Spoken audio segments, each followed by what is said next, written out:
बंदों गुरुपद कंज कृपा सिंधु नर रूप हरि महामोहतम पुंज जासु वचन रवि कर निकर। देशवासियों को मेरा हार्दिक नमन। संत वाणी में एक शब्द आया है कि बिनु संतोष न काम मसाही, काम यछत सुख सपनो नाही। अर्थात स्वामी विवेकानंद जी महाराज ने कहा है, काम है समुद्र माँ विवेश, काम सागर की भांति अतृप्त है, इसका ज्यों ज्यों पूर्ति करते जाएंगे त्यों उसमें सुकलहल होते चला जाएगा।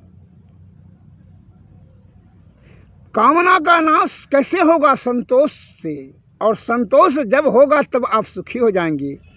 और जब तक काम रहेगा, तृष्णा रहेगी, तो क्या होगा? तब तक आप सुखी नहीं हो सकते हैं। चाहे जितना भी धन आप संचय कर लें, जिस भी किसी भी प्रकार, वह गरीब ही रहेगा, वह सुखी नहीं रहेगा जब तक कि संतोष नहीं हो जाए। इस पर मैं एक लघु कथा कहना चाहता हूँ, जरा श्रवण करें। एक फकीर ने भीख मांग करके रोज खाता था। उसको 4 आना ही मिलता था भीख मांग करके, तो वह खा करके ख़त्म कर देता था। बड़ा संतोषी था।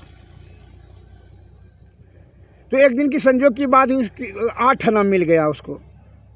भिक्षाटन में, भीख में उसको 8 आना मिल गया।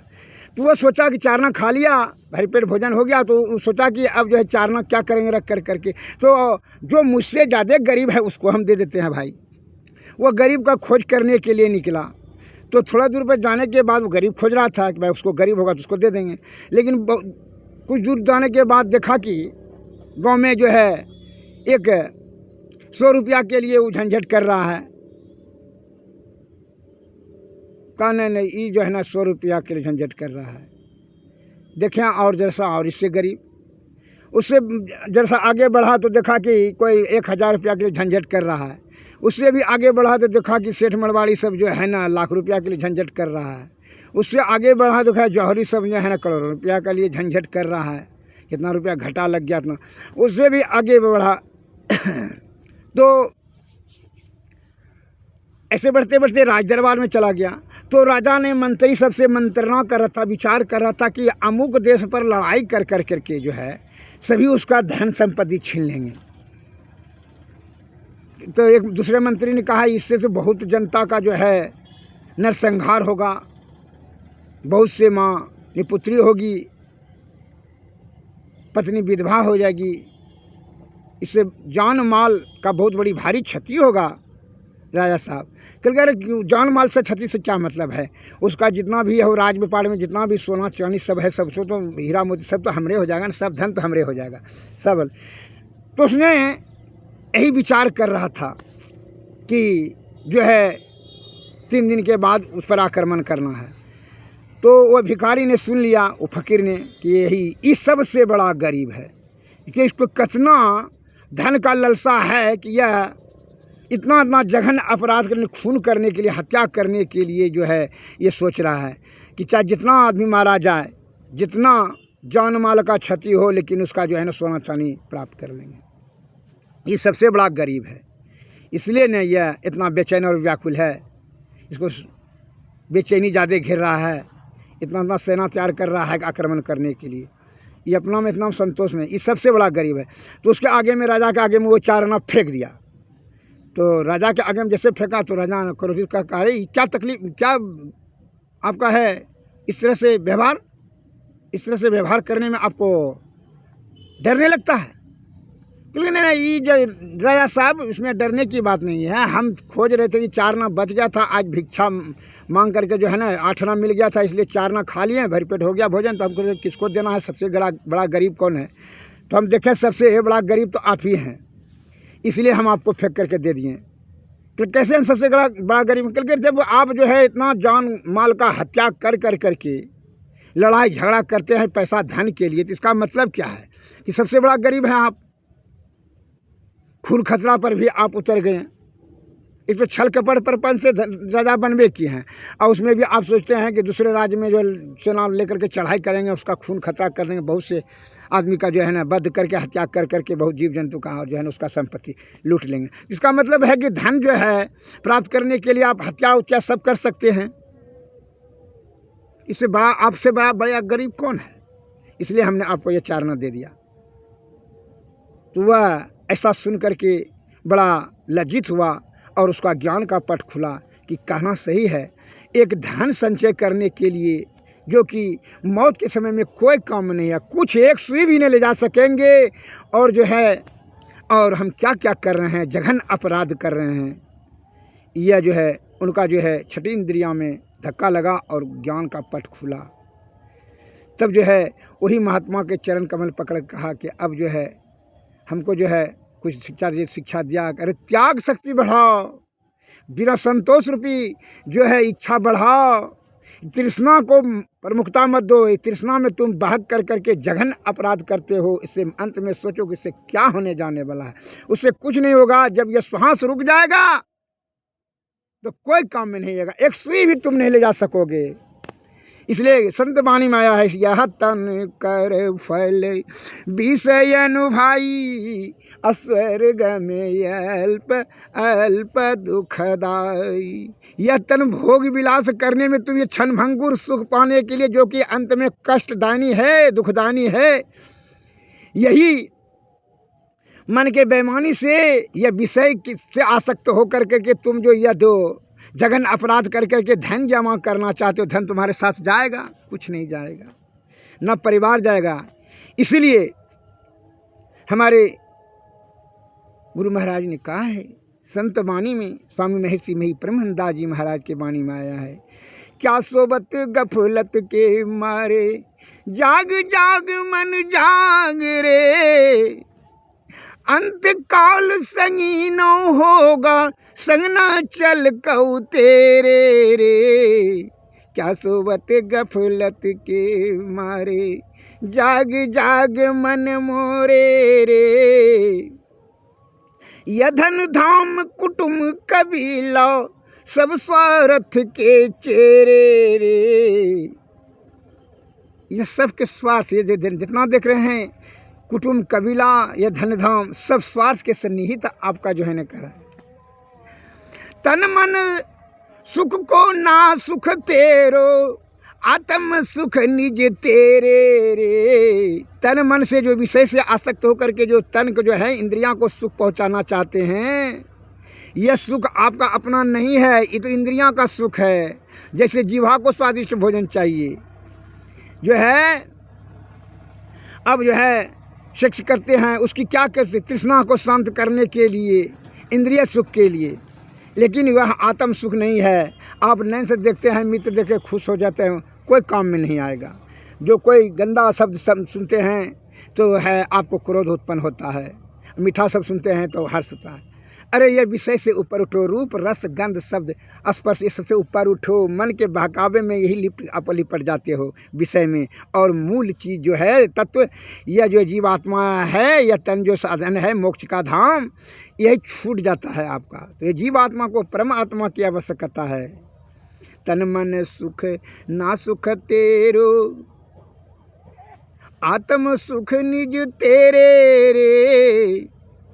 क्या सोबते गफलत के मारे जाग जाग मन मोरे रे। भाई बंधु और कुटुंब कबीला सब स्वार्थ के चेरे रे, अंत काल संगी न होगा संग ना चल कऊ तेरे रे। आपके संग में कोई नहीं जाएगा। यह धन धाम कुटुंब कबीला सब परिवार घर द्वार यह संसार सब छूट जाएगा।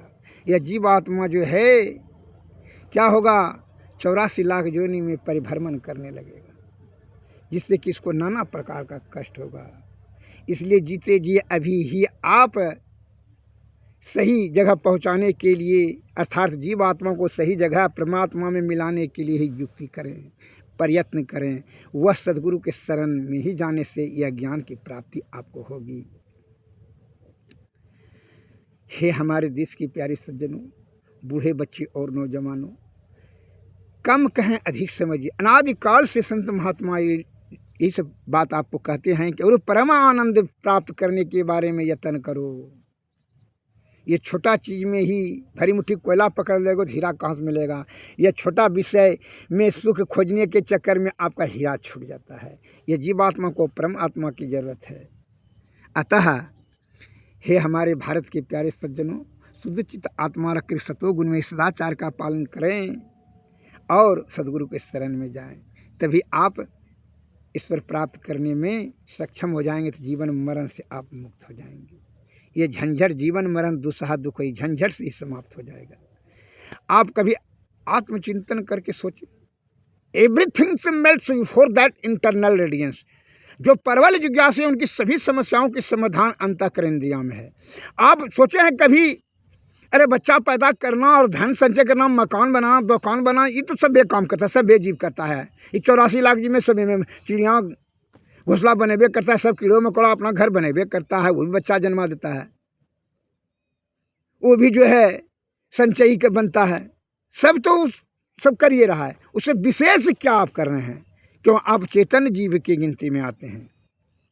इसलिए कुछ विशेष कीजिए। विशेष क्या? धर्म को रास्ते से अपनाते हुए मोक्ष की प्राप्ति करने के लिए। इसीलिए संत महात्मा लोग बताते हैं, संत वाणी में सा है, बड़े भाग्य मानुष तन पावा, असुर दुर्लभ सद ग्रंथ ही गावा, यतन साधन मोक्ष के द्वारा, यही पायन परलोक सुधारा। यतन ही मोक्ष का जो है साधन है। इसी तन रहते हुए जीते जी है शरीर को स्वस्थ रखें और गुरु के बीजा अक्षर को ध्यान केंद्रित कर करके उसको जो है ब्रह्म की ओर बढ़ावें। यह युक्ति आपके गुरु के चरण में जाने से निस्वार्थ और निष्कपट प्रगाढ़ आस्था और श्रद्धा से आयुक्त होकर के गुरु के शरण में जाएं और तभी आपका लौकिक और अलौकिक से कल्याण होगा। इसका अर्थ है जो परवल जिज्ञासु हैं उनकी सभी समस्याओं की समाधान अंतःकरण में है। आप खुद सोच करके देखिए कि विशेष आसक्त रहने से क्या आपको सुख होता है? सभी सुख जो है अंत में दुख में परिणत हो जाता है।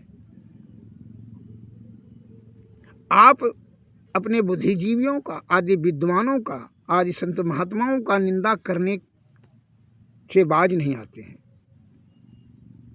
क्योंकि इसलिए कि पाप रूपी पुंज आपके मस्तिष्क में जमा हो गया है।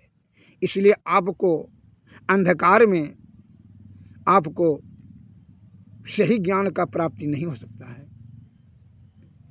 सभी समस्याओं का समाधान अंतः शुद्ध चित्त आत्मा से चिंतन मनन करें, वहाँ समाधान मिल जाएगा आपको। विषय से आयुक्त क्रोध से, लोभ से, मद से, अहंकार से, ईर्षा से, काम वासना से, कामासक्त होगा, ये सब से आपको सोचेंगे, विचारेंगे, डिसीजन लेंगे तो ऐसा, तब तो उसी के आधार पर ही आप सोचेंगे। उससे ऊपर उठिए, तब आपको वहीं समाधान मिल जाएगा। उसके लिए आत्मा शुद्ध चित्त रखें और तब वहाँ विवेक जागृत होगा, तब वहीं से समस्याओं का समाधान हो जाएगा। आप सोचेंगे कि ईश्वर की कृपा से, बहुत से सज्जन कहते हैं कि ईश्वर की कृपा होगा तब। अरे ईश्वर को तो कृपा है, ये है जो कि उन्होंने 5 तत्व 25 प्रकृति से 9 महीना समय लगाया, आपके ये तन को सभी ज्ञान बुद्धि सब चीज़ दिया। आपको अब आपका काम करना है कि जीवात्मा को वहाँ तक पहुँचाना है, पर ब्रह्म तक। जैसे शिक्षक का काम है पढ़ा देना, परीक्षा के समय में आप परीक्षा न दीजिएगा, पास होइएगा तब ना नंबर देगा। इसलिए धर्म का पूंजी तो आप जमा करेंगे तभी ना मोक्ष प्राप्ति होगा, नहीं तो जीवात्मा तो फिर तो फेल हो जाइएगा, फिर 84 लाख जवनी में परिभ्रमण करना होगा। इसलिए तो ज्ञान दिया, चेतन जीव दिया, ईश्वर ने सभी चीज़ तो दे चुके हैं।